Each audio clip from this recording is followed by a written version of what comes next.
Pick a book. Paper. Hi friends. My name is Jemmy and welcome back to my channel. Typically to wind down, I read a little bit after work.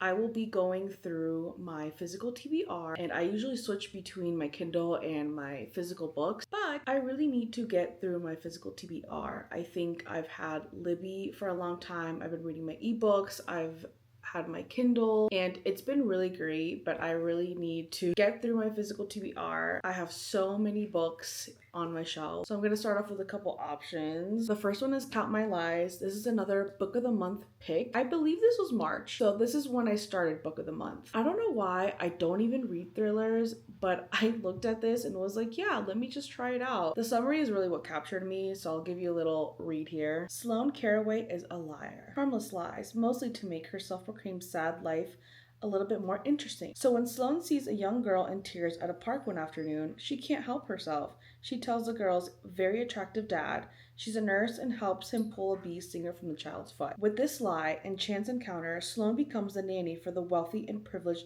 household of Jay and Violet Lockhart, the perfect New York couple with a brownstone, a daughter in private school, and summers on Block Island. But maybe Sloane isn't the only one lying. I think having her be the liar, but then the book kind of showing that the people she's babysitting for could also be liars. Something about that intrigued me, and I was like, why not? Let this be the first thriller that I read. My main genres are romantasy, fantasy, contemporary fiction, and literary fiction. So I'll take you on my journey through my first thriller. So this is the first option. The second option is Kristen Hanna's The Nightingale. I honestly see it everywhere. It's all over every bookstore. It's a historical fiction, and to be honest, I'm not really sure exactly what it's about. Historical fiction is another genre that I don't read as much of because I usually get very bored. Now, I've read some historical fiction that I really like, that I found very entertaining, like The Lion Woman of Tehran. That was a 5-star for me. But one of my best friends wants to read this. She is a huge Kristen Hanna fan, so I was like, why not just be in a little book club together and read? So I definitely want to get through this within the next 2 weeks. So this is my second option. Okay, Aries, pick a book. Paper. Paw. Okay, try this way. Paw. Paw one of them. Oh, you picked this one. Ah, you licked. Lick is something. It's a decision. Good boy. Look, the evidence is here. There's a lick mark. We have a winner. Yay. We have a winner. Yes, we do. You want to read this book? You want to read it with me? I'll also mention that right before this, he tried to eat the top part of my microphone, the little fluffy bit. I forgive him though. Okay, now that we have our physical book, we're going to get ready to read. So when I'm reading a physical book, I'll have a couple of things with me to get ready for annotating. I used to be very afraid of annotating, but now that I'm doing it, it really helps me absorb the book I'm reading better, and it helps me speak to it more as well. I also think down the road, when it's been a couple of years, it's really nice to just look back and see what you've highlighted, what notes you've made. It's like having a little conversation with yourself, and I think there's something really nice about that. So I have a highlighter. This one is a tan color, so it's not a very abrasive, like bright yellow or bright pink, bright blue. I got this recommendation from a book YouTuber, so I thought that was a really nice change for me. This is one of the steps that I made to be less afraid to start highlighting and annotating in my book. The second is a more fine pen. So typically I write in gel ballpoint pens, but I find that they're very runny and they just get everywhere. This is a 0.5 millimeters Pentel Arts Hybrid Technica. And so I don't forget, this is a Tombow water-based marker. So I think 942 is like the color. And then I have my little sticky tabs. I actually like to get different colored sticky tabs to go with the mood of the book. So because these are darker, bolder colors, I think I'm going to go for this one. Judging by the cover of the book, I'm probably going to go for these 4 right here, the last ones that are darker and bolder. Okay, now I'm just going to curl up and start reading on the couch.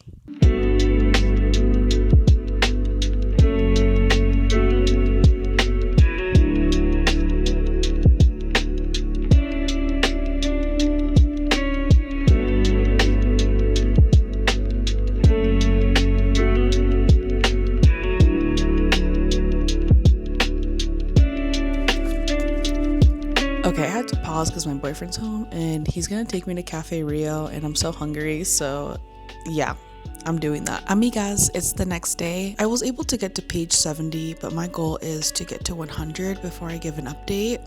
I'm just gonna make myself cozy and get to reading.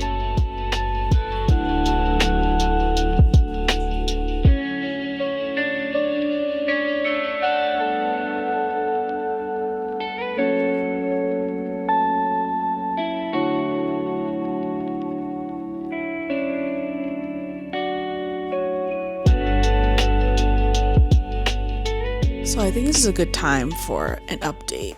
She immediately starts lying. No easing in, just immediately, hi, I'm Caitlin. Her name is Sloan, by the way. So it starts off with her meeting a dad and his daughter. His name is Jay and her name is Harper. And she's very sneaky about finding a way to become their nanny. She used to work for a Montessori school, but she was fired.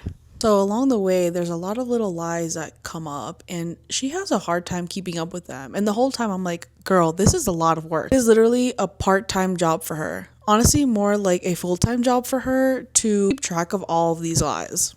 Honestly, like I was so stressed for her the entire time, but I also didn't feel bad for her because I'm like, you're literally crazy. She's just lying when she doesn't have to, and she just makes up all these things and it's clearly stressing her out, but it's like she doesn't know any other way. So she's trying to become their nanny. She's just like leaving her job all the time, which I think was so crazy because she would just leave in the middle of the day or she would be late to appointments. She would just make up these lies for her coworkers to cover her shifts. And I'm just like, girl, like one of the notes in my book is like, girl, what do you mean? Like you need to work, you have no money. But as we get halfway through the book, there's just all these little things that start to stack up about her. It starts to feel very creepy. Like she is creeping me out. I'm like, Sloan, who are you? Like, what is happening? Why were you fired from a preschool? Like that, what did you do? So she finds a way to nanny for them and she really likes the mom. She gets along with her super well. Apparently they have the same birthdays, which she didn't lie about that. Oh, and fun fact, Taylor Swift comes up a lot in this book. I don't know why. She probably doesn't want to be involved with this clownery, but she's in there. She gets mentioned so many times. So one of the reasons they hired her was because they thought she was a nurse. Oh my God, you're bombing my video. It's okay, I love you. Excuse me, not everything is about you. Oh my God. So where were we? Okay, so she gets along with the mom. And one of the reasons they want her as a nanny is because they think she's a nurse. And no, she's not a nurse. That's like the first thing she lies about. But anywho, things start getting really weird when the husband is introduced again into the story. It's obvious that the mom, Violet, and the dad, Jay, are having some marital issues. There are some things that are happening. It's just some weird interactions with the husband and the family. I'm like, what are they hiding? Like, why are they being so weird? For example, the husband's always like flirting with her. And after he kind of does, the mom, Violet, winks at her. Like, that is so weird. Why is the mom winking at you every time it's obvious that the dad is like flirting with you a little bit? I don't know what's going to happen. For the next update, I'm not going to have any spoilers, but I'll give a brief overview. But honestly, this book has been fun to read. Besides it being kind of creepy and you're like, ew, you're grossing me out, Sloan. I'm actually just having a lot of fun because it's very unserious. So it's really easy for me to fly through it. I have my little iced latte. I've had some lunch. So I think I'm ready. I think it's been 2 days since our last update. I've been a little busy. This book did not go the direction that I thought it would. Not at all. At first, it kind of reminded me of the show You, the one that's on Netflix. So kind of not, but the obsession is definitely there. I mean, the creep factor is there. It is so creepy. Honestly, if I had to give like one sentence for the rest of the book, it's, why are we doing this? Like, I get why, and towards the end, there are like reasons for things. I feel like the chain of events that occur don't make sense. Anyways, I won't get too ahead of myself. Let me start with Sloan, aka Caitlin. Girly Pop is still obsessed with trying to be Violet. She wants to walk like her, talk like her, be her. And for the rest of this, I'm not going to spoil anything. I'm just going to give my final thoughts. But she does start to really dress and look like her to an extent that is disturbing. Without giving anything away, there are some juicy events that happen in the third act. The final third of the book is where most of the action is. It's where all of the plot twists are. It's definitely where you're hooked in the most. I will say the rest of the book, I was thinking to myself, what is happening? It is kind of confusing. I also didn't expect the main character's true intentions, their purpose behind their decisions, but I like that you do get a different point of view. Violet does come through with her own voice in the last third of the book. So you get to see how she is viewing the events that are occurring. Now, was the plot twist worth the book? At first, I would say yes. But finishing, I would say maybe. I understood where the author was going. I think there was so much potential in the way that the plot twist was being built up to. I think the problem is with the last bit. I don't think it was wrapped up in the way that you think it will be, or in a way that feels very satisfying. This at first was going to be close to a 4-star book for me, and then ended up being like a 2.5, maybe 3. And I think it's because the way that the plot twist was explained, the way it was wrapped up, just did not make any sense.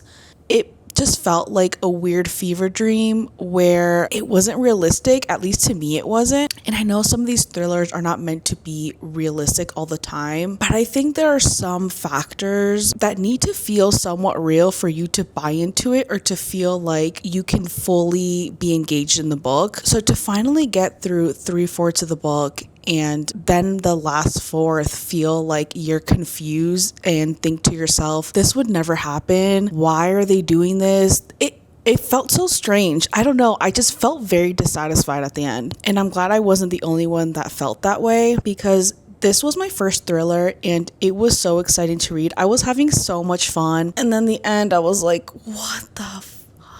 You know, kind of like what happened with Game of Thrones. It's like that, where you're just like, this was kind of rushed. It's like someone who got caught with something and then had to make up a story at the end to finish it, or to make it make sense. I don't want to steer people away necessarily. I think this could be for some people. They might not mind the confusing ending, or that it's not realistic enough. The more I've been reading, the pickier I've become with how I spend my time. There's always going to be a book I don't like that much, or maybe something that didn't catch me at the right time. But I don't know, I think it's good to have the whole picture and to have different opinions on it as well. So would I recommend it? It just depends. I think if you don't need things to be too realistic, or if you're looking purely for an unserious book that's fun, that's got twists, I think this could still be a really fun read. I don't regret it, but I just thought I'd share what I feel about it. I'm really torn on it, but I don't know if I should start reading The Nightingale by Kristen Hanna or The Six of Crows. Don't make fun of me for this being on my iPad. I just want it to be big enough and for you guys to be able to see it, because I do not own a physical copy of this book. Anyways, friends, that's all I had for today. Just a reminder to show yourself some compassion and take some time to take care of yourself. Thank you for watching, and I'll see you in the next one. Bye.